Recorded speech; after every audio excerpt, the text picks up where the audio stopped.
Malimit po na marinig nyo sa amin, maging sa iba pang mga programa na pangrelihiyon ng Iglesia ni Cristo, na ang tao ay dapat maging maingat, dapat na maging palasuri.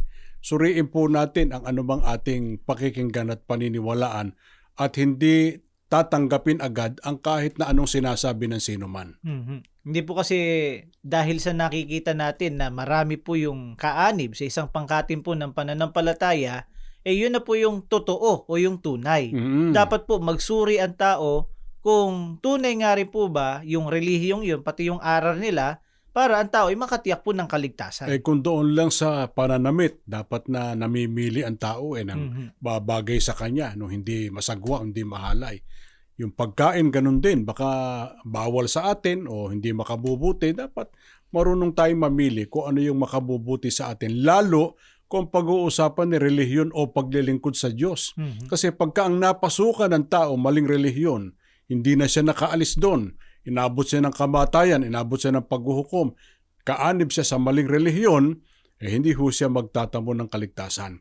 Ngayon, itong ating sinasabing ito, na ang tao ay dapat maging maingat, dapat na magsuri, dapat na inaalam muna kung anong tama. Ito ba galing lang sa ating sariling kuro-kuro o opinyon, kapatid na William? Hindi po, kapatid na Orly, kasi mababasa po natin na nakasulat din po yan sa banal na kasulatan. Ganito po ang aming pong babasahin sa inyo na pahayag po sa aklat po ng unang Juan, sa 4 ang talata po ay 1. Ito po ang sinasabi. Mga minamahal, huwag ninyong paniwalaan agad ang bawat nagsasabing sumasa kanila ang espiritu. Sa halip ay subukin muna ninyo upang malaman kung mula sa Diyos ang espiritong sumasa kanila. Sapagkat marami ng bulaang propeta ang lumitaw sa sanlibutan. Noon pa man po may babala na si Apostol Juan.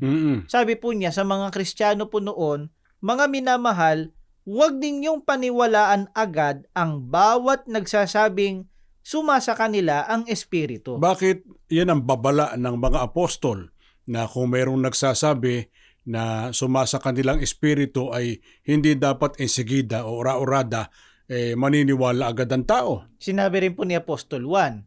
Sabi po niya, marami ng bulaang propeta ang lumitaw sa sanlibutan. Pagka sinabing bulaang propeta, sinungaling na tagapagturo. Opo. Pagka sinungaling ang tagapagturo, hindi nagsasabi ng totoo, hindi aral ng Diyos ang itinuturo.